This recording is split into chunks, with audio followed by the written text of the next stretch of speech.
अस्सलामु अलैकुम वरहमतुल्लाहि वबरकातुहु नहमदुहु व नसल्ली अला रसूलिहिल करीम अम्मा बअद अऊज़ु बिल्लाहि मिनश शैतानिर रजीम बिस्मिल्लाहिर रहमानिर रहीम वक़फ़्फ़ैना अला आसारिहिम बिईसा इब्न मरियम मुसद्दिक़न लिमा बैन यदैहि मिनत तौराति व आतैनाहुल इंजील फ़ीही हुदन व नूरुन व मुसद्दिक़न लिमा बैन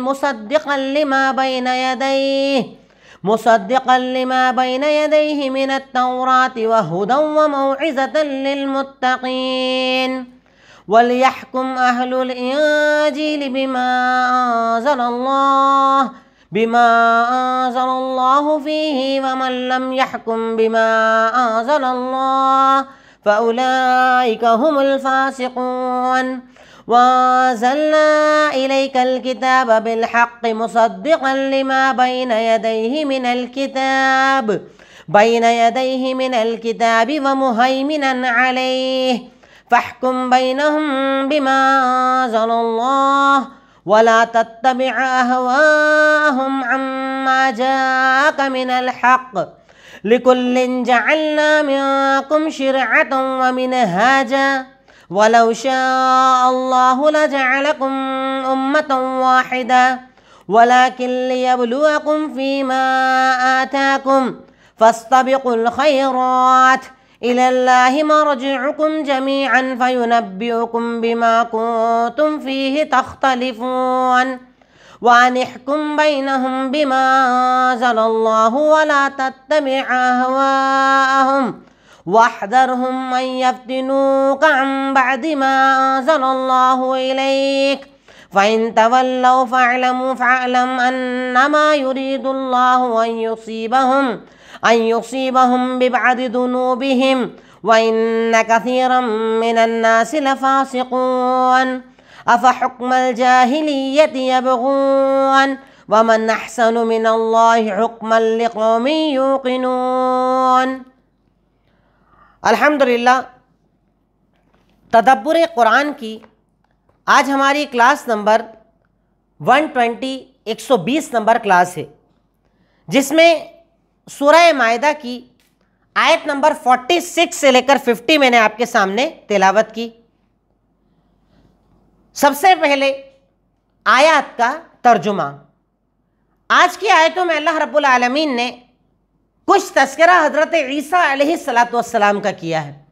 गुजरी हुई आयतों में आपके सामने हज़रत मूसा का जिक्र चल रहा था, बनी इसराइल का तज़किरा चल रहा था, उनकी खराबियों का तज़किरा चल रहा था। अब अल्लाह रब्बुल आलमीन इसके आगे हज़रत ईसा अलैहिस्सलातु वस्सलाम का तज़किरा कर रहा है। अल्लाह ताला ने इरशाद फरमाया, वक़फ़्फ़ैना अला आसारिहिम बिईसा इब्न मरियम, हमने इनके पीछे हज़रत ईसा बिन मरियम को भेजा, मुसद्दिक़न लिमा बैन यदैहि मिनत तौरात, जो अपने से पहले आई हुई तौरात की तस्दीक करते थे। आपसे पहले हज़रत मूसा को तो एक किताब जो तौरात दी गई, आपको उसके बाद भेजा गया, तो आप उनकी किताब की तस्दीक करते थे कि हाँ, ये किताब अल्लाह की तरफ से है। व आतैनाहुल इंजील, और हमने हज़रत ईसा अलैहिस्सलातु वस्सलाम को इंजील दी, जिस इंजील में हमने हिदायत और नूर को रखा है। मुसद्दिक़न लिमा बैन यदैहि मिनत तौरात, और आपसे पहले जो तौरात आई, ये किताब उसकी भी तस्दीक करती है। इंजील तौरात की तस्दीक करती है कि हाँ, वो सच्ची किताब थी, अल्लाह की तरफ से थी, और जो उसमें अल्लाह ताला के अहकामात है उसकी भी तस्दीक करती है। वमन लम यहकुम बिमा अंज़लल्लाह, और वो इंसान जो अल्लाह ताला के नाजिल करदा अहकामात के मुताबिक फैसला नहीं करता, वो गुनहगार है। यानी तौरात वाले तौरात के मुताबिक फैसला करते थे, इंजील आई तो अल्लाह ने कहा इंजील के मुताबिक फैसला करो, और अल्लाह की किताब के आने के बाद भी जो फैसला ना करे वो गुनहगार है। उसके बाद अल्लाह ताला ने इरशाद फरमाया, वलियहकुम अहलुल इंजील, चाहिए कि इंजील वाले फैसला करें उस पर जो अल्लाह ने उन पर नाजिल किया, और जो अल्लाह ताला के नाजिल करदा अहकामात पर फैसला नहीं करते वो गुनहगार है। वअंज़लना इलैकल किताब, और हमने आप पर किताब को नाजिल किया हक के साथ, जो अपने से पहले किताबों की तस्दीक करती है और उस पर निगहबान भी है। अब अल्लाह के नबी से खिताब हो रहा है कि आपसे पहले तौरात आई जो इंजील इंजील आई तो तौरात की तस्दीक करती है। अब हमने आप पर एक किताब यानी कुरान को नाजिल किया है, और इस कुरान की खासियत यह है कि इससे पहले जितनी भी किताबें आई ये कुरान उनकी तस्दीक करती है, और अल्लाह ताला ने इस किताब को उनके ऊपर मुहाफिज भी बनाया है।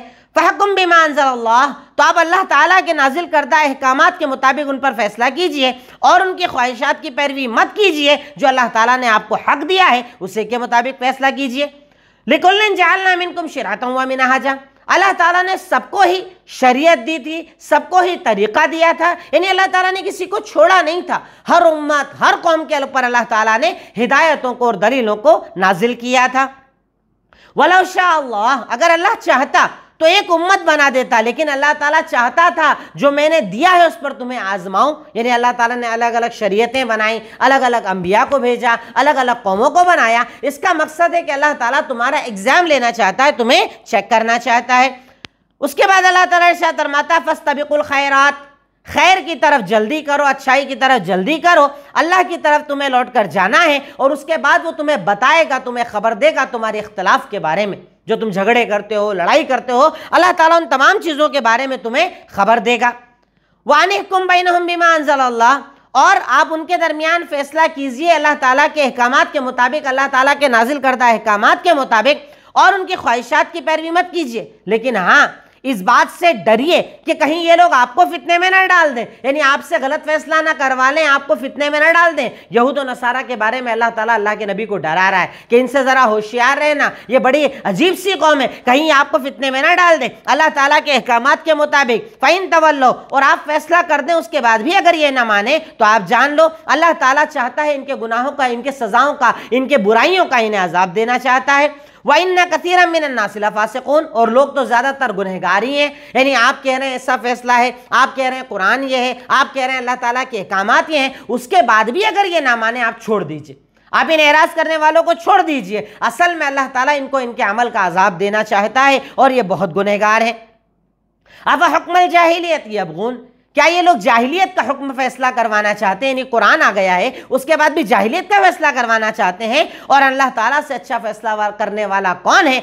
यकीन रखने वालों के लिए। यानी यहाँ पर अल्लाह ताला अल्लाह के नबी मुहम्मदुर रसूलुल्लाह सल्लल्लाहु अलैहि वसल्लम को ये बात बता रहा है कि असल में अल्लाह ताला के फैसलों को वही मानता है जिसका भरोसा अल्लाह पर होता है, और जिसका भरोसा नहीं होता है वो कुरान और हदीस के आने के बाद भी गैरों को तलाश करता है, दूसरों के हुक्म लेकर आता है, दूसरों के फैसले लेकर आता है, और अल्लाह रब्बुल आलमीन ऐसी कौम को पसंद नहीं फरमाता। अब उसके बाद आज की आयतों में आए हुए मुश्किल अल्फाज, कफ़ैना वी सेंट, हमने उन्हें भेजा, अला आसारिहिम फॉलोइंग इन देयर फुटस्टेप, यानी उनके कदमों के पीछे भेजा। अला आसारिहिम मतलब उनके कदमों के पीछे, यानी जैसे हजरत मूसा गए हमने हजरत ईसा को भेज दिया। मुसद्दिक़न कंफर्मिंग, तस्दीक करने वाले, सच्चाई बताने वाले। लिमा बैना यदैहि विच कम बिफोर देम, जो उनके पहले आया, जैसे तौरात के पहले, इंजील के पहले तौरात आई, इंजील के अल्लाह ताला ने कुरान भेजा तो कुरान के पहले इंजील को भेजा। तो अल्लाह ताला कहता है लिमा बैना यदैहि, जो उसके पहले आया, जो भी अल्लाह ने नाजिल किया। मौइज़तन, इंस्ट्रक्शन, अल्लाह रब्बुल आलमीन के अहकामात, अल्लाह ताला ने जिन अहकामात को नाजिल किया।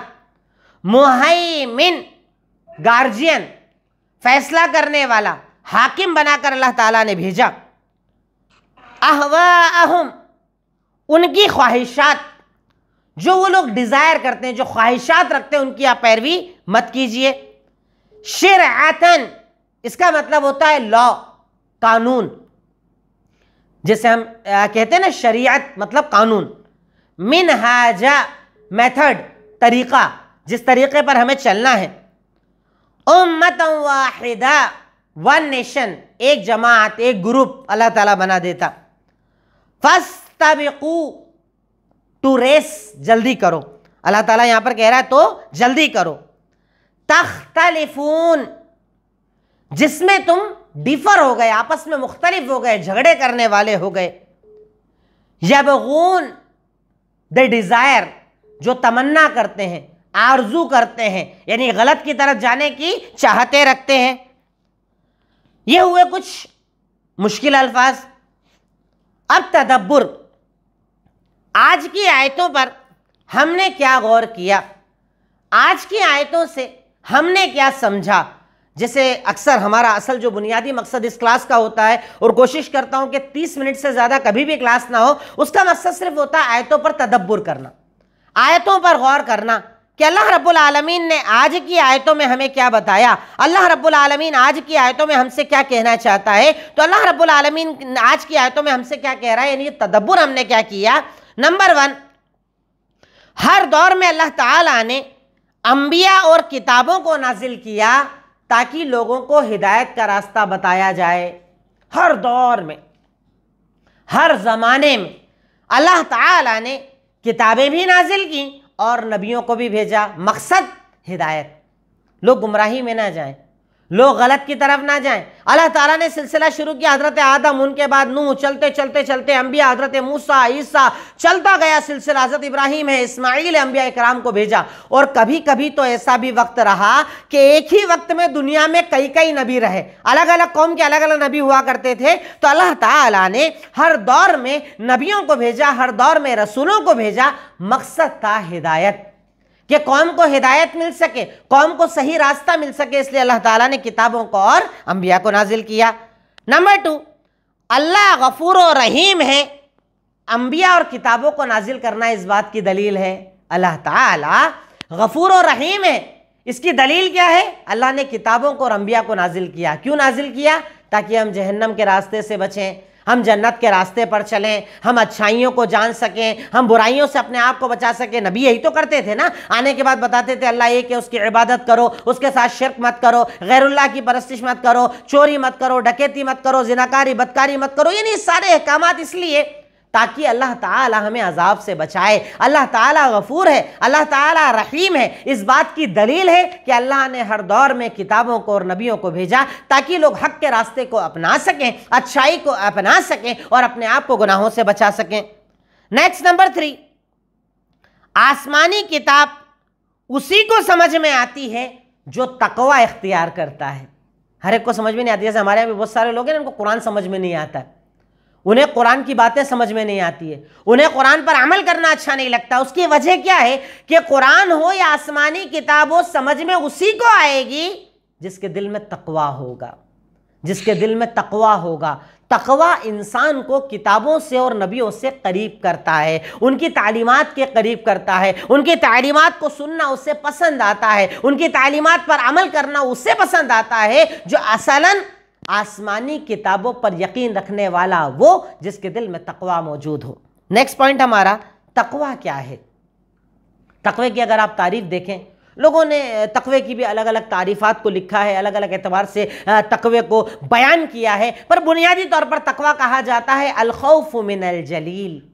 तकवा मतलब अल्लाह का डर, व रिज़ा बिल कलील, जितना अल्लाह दे उस पर राज़ी हो जाना, वल अमलु बित्तंज़ील, अल्लाह ने जो नाजिल किया है उस पर अमल करना, वल इस्तिअदादु लियौमिर रहील, क़यामत के दिन की तैयारी करना। इन 4 चीज़ों का नाम है तकवा। मैं रिपीट करता हूँ, सबसे पहली चीज़ अल खौफ मिनल जलील, अल्लाह का डर, वल रिज़ा बिल कलील, जितना अल्लाह दे उस पर राज़ी हो जाना, वल इस्तिअदादु लियौमिर रहील, क़यामत के दिन की तैयारी करना। यानी अल्लाह रब्बुल आलमीन ने जो क़यामत दी है, अल्लाह ताला जो फैसला करने वाला है, उस पर रजामंदी का इजहार करना। तो अल खौफ मिनल जलील व रिज़ा बिल कलील वल अमल बित्तंज़ील, अल्लाह ने जो नाजिल किया है उस पर अमल करना। अगर ये 4 चीज़ें जिसमें पाई जाए, गोया कि वो मुत्तकी है। वरना हमारे यहाँ तो हम सभी को मुत्तकी बोलते हैं, ये मुत्तकी, ये मुत्तकी, ये बड़े मुत्तकी हैं, ये बड़े अल्लाह वाले हैं। तो अल्लाह वाला कौन, इसको उलमा इकराम ने अपनी तफासिर में, अपनी किताबों में बयान किया कि मुत्तकी कौन, किससे कुरान समझ में आएगा, किससे हदीस समझ में आएगी, किससे दीन समझ में आएगा, जिसमें तकवा पाया जाए। और तकवा 4 चीज़ों का मजमुआ है, अल्लाह का डर, जितना अल्लाह दे उस पर राज़ी हो जाना, जो नाजिल किया उस पर अमल करना, और क़यामत के दिन की तैयारी करना। ये 4 चीज़ें जिसमें है, गोया कि वो मुत्तकी है। ऐसे इंसान को मुत्तकी कहा जा सकता है। नंबर 5, कुरान की खासियत है कि कुरान में पुरानी सारी किताबों की तालीमात जमा भी है और ये महफूज भी है। इससे पहले भी किताबें आई, पर उन किताबों में रेगुलर अपडेशन हुए, चेंजेस हुए, तब्दीलियां हुई, अल्लाह ने हुक्म दिया, फिर चेंज किया, अपडेशन चलते रहे।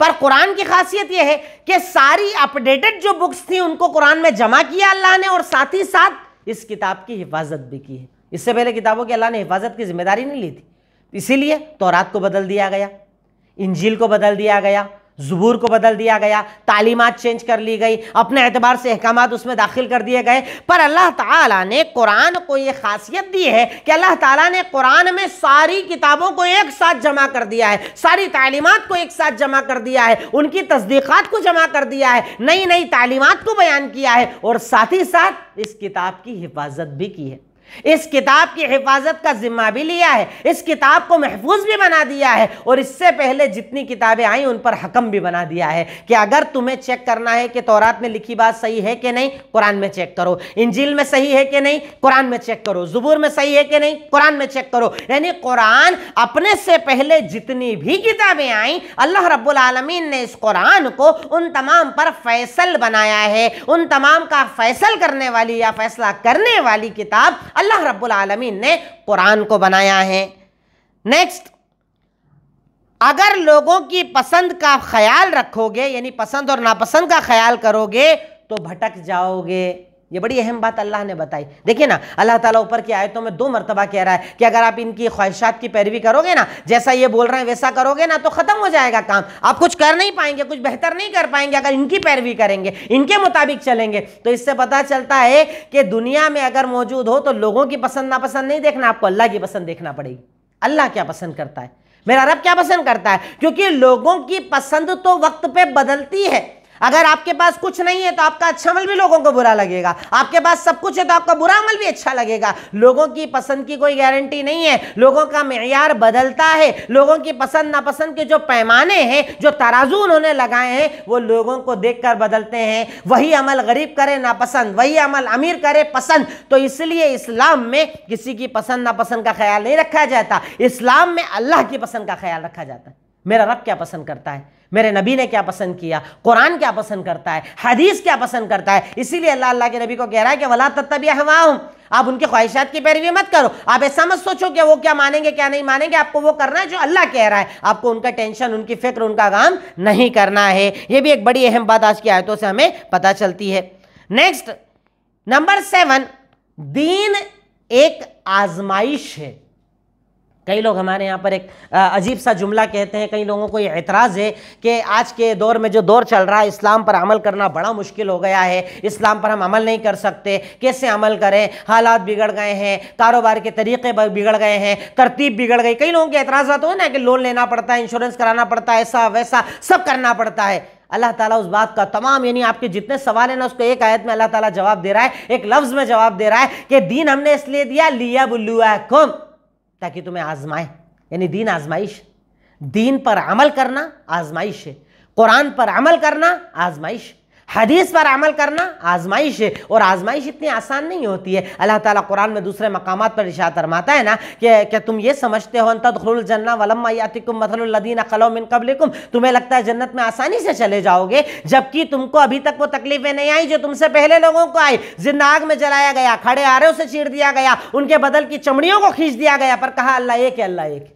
दीन आजमाइश, दीन आजमाइश है। इस दौर में भी अगर हलाल पसंद करोगे, अल्लाह हलाल की तरफ मदद करेगा, और अगर हराम ही की जिंदगी बनाओगे तो अल्लाह ताला उस तरफ तुम्हारा रास्ता आसान कर देगा। इससे पता चलता है कि दीन एक आजमाइश है, और आजमाइश मुश्किलात में होती है, आजमाइश तकालीफ के साथ होती है। इतनी आसान कोई आजमाइश नहीं होती कि आपको दुनिया का भी सारा अच्छा माल मिलता रहे और अल्लाह जन्नत भी दे दे। एक जगह तो तकलीफ उठाना पड़ेगी, तो दुनिया की तकलीफ ज्यादा बेहतर है। नंबर 8, भलाई की तरफ जल्दी करना चाहिए, मरने तक का या बुढ़ापे तक का इंतजार मत करो। अल्लाह ताला क्या कह रहा है, फस्तबिकुल खैरात, जल्दी करो, जल्दी करो, जितना मुमकिन है अपने आप को जल्दी लेकर चलो। किस चीज की तरफ? अल्लाह रब्बुल आलमीन की तरफ, खैरात की तरफ, नेकियों की तरफ। क्यों?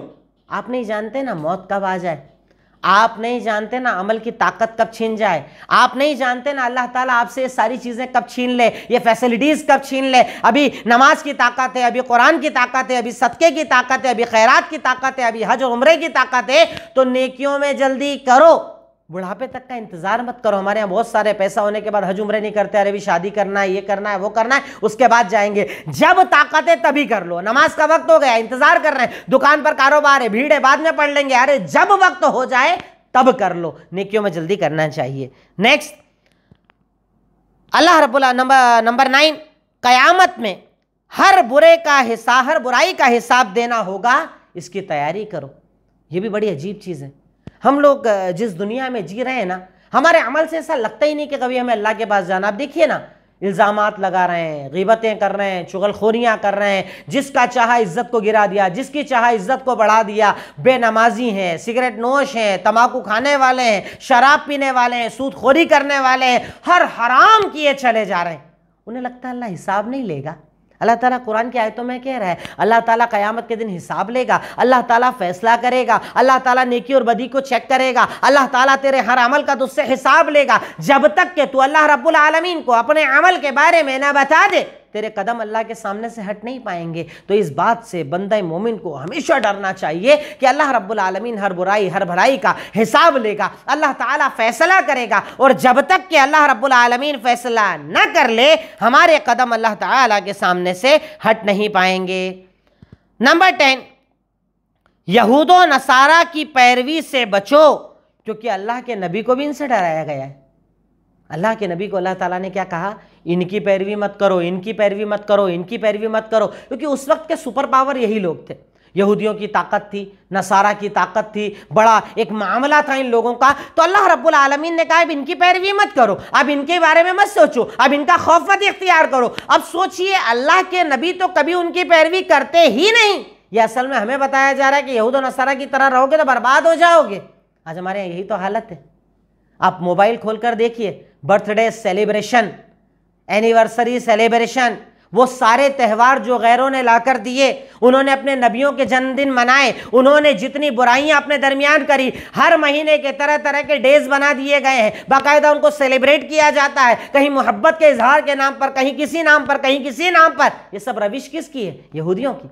लिबास बदल दिया गया, औरतों से पर्दा छीन लिया गया, टाइट लिबास पहनाया गया। ये किसकी पैरवी है? यहूद और नसारा की। वो कौम के जिससे अल्लाह रब्बुल आलमीन ने अल्लाह के नबी को डराया कि आप इनकी पैरवी मत करना वरना सब खत्म हो जाएगा, ये आपको बर्बाद कर देंगे, ये आपको फितने में डाल देंगे। आज सारी उम्मत उनके रास्ते पर चल रही, उनके जैसी जिंदगी गुजारना चाहती है, यूरोप जैसा कल्चर अपने यहाँ लाने चाहती है, वहाँ के कानून अपने यहाँ लाना चाहते हैं, अपने आप को आज़ाद करना चाहते हैं, हर समाज से, हर बेड़ियों से, हर चीज़ से निकालना चाहते हैं। असलन ये अपने आप को बर्बादी की तरफ लेकर जा रहे हैं, क्योंकि अल्लाह रब्बुल आलमीन ने अल्लाह के नबी को डराया और हमें तो बड़ा क्लियरली इरशाद फरमाया। सुनन अबू दाऊद हदीस नंबर 4031, अल्लाह के नबी सल्लल्लाहु अलैहि वसल्लम ने इरशाद फरमाया कि मन तशब्बहा बिकौमिन फहुवा मिनहुम, अगर तुम किसी कौम की मुशाबिहत इख्तियार करोगे उन्हीं में से बना दिए जाओगे, उन जैसे बना दिए जाओगे। आज कौम उसमें मुलव्विस है। मोहब्बत के इजहार का तरीका ही माना जाता है कि किसी का बर्थडे आए उसे विश करना पड़ेगा, शादी की सालगिरह विश करना पड़ेगा, ऐसे विश वैसे विश। इसको मोहब्बत माना जाता है, इसी को इज्जत माना जाता है, इसी को अदब माना जाता है। और आप समझाने जाएं तो बर्थडे ही तो मना रहे हैं, इसमें क्या गुनाह, हम कुछ करते थोड़ी हैं, हम मानते थोड़ी हैं। अरे अगर आप उनकी रविश पर भी चल रहे हैं तो अल्लाह ताला आपको पसंद नहीं करता है, उनके तरीके पर चलने को भी अल्लाह ताला ने नापसंद फरमाया है। तो इस बात से यकीनन जब अल्लाह के नबी को डराया गया, अल्लाह के नबी को बताया गया कि आप उनकी पैरवी मत करना, तो उम्मत को तो इसके बारे में और ज्यादा सोचना चाहिए। नंबर 11, अल्लाह की मशीयत और उसकी इजाजत के बिना कुछ नहीं होता। अल्लाह की मशीयत, अल्लाह की चाहत, अल्लाह जो चाहे, जैसे अल्लाह ताला कह रहा है ना कि अगर अल्लाह चाहता तो तुमको एक उम्मत बना देता, यानी अल्लाह ने नहीं चाहा। अल्लाह अगर ना चाहे कुछ नहीं होता। इसीलिए अल्लाह के नबी ने हमें सिखाया, अल्लाह ताला ने कुरान में सिखाया, तुम्हें जब भी कोई काम करना हो तो साथ में क्या कहा करो? इंशाअल्लाह। हमारे मुंह से निकलता ही नहीं है, दुकान जाऊंगा, कल आऊंगा, मिलता हूं, वहां आ रहा हूं, बस पहुंच रहा हूं, अभी इंशाअल्लाह बोलो। इंशाअल्लाह घर बनाऊंगा, इंशाअल्लाह दुकान बनाऊंगा, इंशाअल्लाह शादी करूंगा, इंशाअल्लाह ये करूंगा, इंशाअल्लाह आ रहा हूं, इंशाअल्लाह पहुंच रहा हूं। अल्लाह का नाम बोलो, क्योंकि अल्लाह की इजाजत के बिना आपकी औकात नहीं है, आपकी हैसियत नहीं है। हर जुमले में बंदे को इंशाअल्लाह, अच्छी चीजों माशाअल्लाह, सुभान अल्लाह, अल्लाह ताला का जिक्र करना चाहिए, क्योंकि उसकी मशीयत के बिना इंसान की कोई औकात नहीं है। अगर अल्लाह ना चाहे हम उठ ना सके, अल्लाह ना चाहे रिस्क ना आए, अल्लाह ना चाहे बारिश ना हो, अल्लाह ना चाहे खेतियां ना चले, अल्लाह ना चाहे फ्रूट्स ना हो, अल्लाह चाहे तो होता, अल्लाह ना चाहे तो कुछ नहीं होता है। इसलिए अल्लाह ताला की मशीयत को हर अमल में शरीक करना चाहिए। नंबर 12, दीन में फैसला दलील की बुनियाद पर करो, ना कि अक्ल की बुनियाद पर। जैसे अल्लाह ताला कहता है ना इन्हीं आयतों के अंदर, अल्लाह कह रहा है कि आप फैसला कीजिए दलील के सामने, शरीयत के सामने, कुरान और हदीस के सामने। वलियहकुम, इनके दरमियान जब फैसला करना हो किताब से फैसला कीजिए। यानी पता चला कि फैसला कुरान और सुन्नत से होगा, ना कि अक्ल से होगा। हमारे यहाँ देखिए ना बड़े बड़े झगड़े चल रहे हैं, विरासत के झगड़े, घर के झगड़े, मस्जिद के झगड़े, मदरसों के झगड़े, मियाँ बीवी के झगड़े, पड़ोसियों के झगड़े। इन तमाम झगड़ों का हल है कुरान। कुरान को फैसल बनाओ ना, कुरान को हकम बनाओ ना। कुरान को नहीं बनाएंगे बाकी सब बनाएंगे, कुरान के मुताबिक फैसला नहीं करेंगे बाकी सब करेंगे, तो कभी भी झगड़े खत्म होने वाले नहीं। तो इससे पता चलता है कि अल्लाह रब्बुल आलमीन ने कुरान को इसीलिए नाजिल किया, अल्लाह के नबी ने हदीस इसीलिए दी कि उनके मुताबिक हमें फैसला करना चाहिए। नंबर 13, दीन में किसी की पसंद नापसंद नहीं चलती सिवाय अल्लाह और उसके रसूल के। इसका मैं एक एग्जाम्पल देता हूँ कि दीन में पसंद नहीं चलती। हमारे यहाँ कई लोग हैं दीनदार, दाढ़ी वाले, कुरान, नमाज, ज़कात सब करने वाले। शादी होती है उनके घरों में 3 दिन तक डीजे चल रहा है, बारात के नाम पर वो जो शबगज या सर्कस निकाला जाता है वो चल रहा है, हल्दी की रस्म, मेहंदी की रस्म, सगाई की रस्म। अब सवाल करते हैं कि जनाब आप तो बड़े कुरान और हदीस वाले हैं, दीन वाले हैं, समझ वाले हैं, फिर ये क्या मामला है? तो वो कहते हैं हमारी अम्मी की पसंद है, हमारी अम्मी की चाहत है, हमारे पापा की चाहत है, हमारे फला फला लोगों की चाहत है, बहनों का एक भाई है, बहनों की चाहत है। कुरान की आयतों में अल्लाह बता रहा है कि वला तत्तबि अहवाहुम, किसी की ख्वाहिशात की पैरवी मत करो, उसकी पैरवी करो जो कुरान और सुन्नत है। यानी सारी दुनिया एक तरफ खड़ी हो जाए, सारी पसंद एक तरफ खड़ी हो जाए, तुम वो पसंद करो जो अल्लाह और उसके रसूल ने पसंद किया। उन्होंने कहा निकाह में आसानी करो तो आसानी करो ना, सगाई, रस्म, हल्दी, ये डीजे, ये बारात, ये बड़ी बड़ी बारातों के साथ लड़कियों के घर जाना, लड़कियों के बड़े बड़े खाने, ये सब इस्लाम नहीं है। एक मिसाल दे रहा हूं मैं सिर्फ निकाह की, वरना सारी जिंदगी उठाकर देख लो, हर चीज में दुनिया भर की पसंद चलती है, अल्लाह और उसके रसूल की पसंद को छोड़कर। तो एक मोमिन, वो सच्चा मोमिन, बोलते हो तो हम सब हैं, अमल की बातें भी हम सब करते। दीन अभी मैं कहूं तकरीर करने के लिए कई लोग 10-10, 20-20 मिनट तक तकरीर कर देंगे, पर अमल के मैदान में हम सब खाली हैं। क्यों? क्योंकि हमारे लिए पसंद दूसरों की अल्लाह और उसके रसूल से ज्यादा महबूब है। पर अल्लाह ताला इस आयतों के अंदर हमें बता रहा है कि हमेशा अल्लाह और उसके रसूल की पसंद को देखो, उनकी पसंद के आगे कभी किसी की पसंद को आगे ना बढ़ाओ। नंबर 14, गुनाह की ज्यादती इंसान को दीन से दूर कर देती है।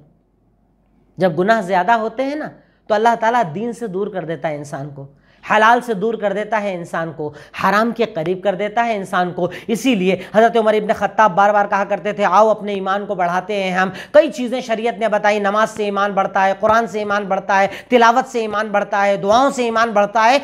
बंदा जितना ज़्यादा गुनाह की तरफ मुलविस होता है ना, जितना दीन से दूर होता है ना, उतना वो गुनाहों की तरफ जाना उसका आसान हो जाता है। पर जो बंदा अल्लाह से जुड़ा होता है, नमाजों का पाबंद होता है, कुरान का पाबंद होता है, दीन का पाबंद होता है, ऐसा इंसान अपने आप को जब मजबूत करता है ना, अल्लाह ताला तौफीक भी देता है, अल्लाह ताला रास्ते आसान भी करता है, अल्लाह ताला परेशानियों से भी बचाता है। तो बंदा जितने ज्यादा गुनाह करता है उतना ज्यादा वो दीन से दूर हो जाता है। तो अपने आप को दीन पर मजबूत करने की भी कोशिशें करना चाहिए। ये तो हुई 14 पॉइंट्स तदब्बुर के। अब कुछ पॉइंट्स हैं सिर्फ अमल। नंबर 1, अव्वल वक्त में इबादत कीजिए। ज़ोहर का वक्त हुआ फौरन नमाज पढ़ लो, असर, मगरिब, इशा, फजर फौरन पढ़ लो, ज़कात फ़र्ज हुई फौरन अदा कर दो, पैसा आया हज उम्रा कर लो। यानी जो इबादत जब फ़र्ज हो फौरन अदा कर लो। तुम नहीं जानते अगला लम्हा क्या हो, अगला मिनट क्या हो, अगला घंटा क्या हो, इसलिए जितना पहले अल्लाह ने वक्त दिया उसे मुकम्मल कर लो। नंबर 2, ऐसे लोगों से दूर रहो जो आपको गुनाह की तरफ लेकर जाते हैं। गुनहगारों से दूर रहो। गलत दोस्तों से दूर रहो, गलत रफाकतों से दूर रहो। होती ना रफाकतें, दोस्तियां, सिगरेट पीने लग गए, तंबाकू खाने लग गए, हराम खाने लग गए, लोन और सूद के कारोबार करने लग गए दोस्तों के साथ। ऐसे बुरे लोगों से हमेशा दूर रहो। नंबर 3, गुनाह से बचो, क्योंकि गुनाह दीन को कमज़ोर कर देता है ना, गुनाह दीनदारी को कमज़ोर कर देता है ना, इसलिए हमेशा गुनाह से बचो। और आखिरी चीज़, अल्लाह की किताब से दिल लगाओ। जो जितना कुरान पढ़ता है ना, अल्लाह ताला उसके दिल को इतना ज़्यादा नरम कर देता है, अल्लाह ताला उसके दिल में इतनी ज़्यादा ताकत, कुव्वत और तौफीक डाल देता है। तो ज़्यादा से ज़्यादा कुरान की तिलावत, मैं अक्सर अपनी तकरीरों के अंदर कहता हूँ कि ज़्यादा नहीं तो कम से कम 1 पेज कुरान रोज़ पढ़ने की आदत बना लो। जब वो बनाओगे ना, फिर 1 रुकू पढ़ोगे, फिर आधा पारा, फिर पूरा पारा, जितनी अल्लाह ताकत दे कुरान पढ़ो। कुरान से पता है दिल खुलता है, सीना मुनव्वर होता है, रोशनी आती है, गुनाह बुरा लगता है, गलत बुरा लगता है, गलत से इंसान दूर हो जाता है। कब? जब ये लाइट हमारे साथ होती है, जब ये कुव्वत और ये ताकत हमारे साथ होती है। इसलिए जितना ज़्यादा मुमकिन हो सके कुरान से अपना दिल लगाओ। ये कुछ मुख्तसर सी बातें हैं जो मैं अपने इल्म के मुताबिक जमा कर पाता हूँ, आपके सामने लाता भी हूँ। अल्लाह रब्बुल आलमीन इन तमाम बातों पर हमें अमल करने की तौफीक अता फरमाए। अल्लाह ताला कुरान को अपनी ज़िंदगी बनाने की हमें तौफीक अता फरमाए। अल्लाह ताला हमसे जो ख़ताए गुनाह होते हैं, गलतियाँ होती हैं, अल्लाह रब्बुल आलमीन इन तमाम को माफ़ फरमाए, हमें नेक ज़िंदगी, नेक तौफीक अता फरमाए। व आखिरु दावाना अनिल हम्दुलिल्लाहि रब्बिल आलमीन। अस्सलामु अलैकुम व रहमतुल्लाहि व बरकातुहू।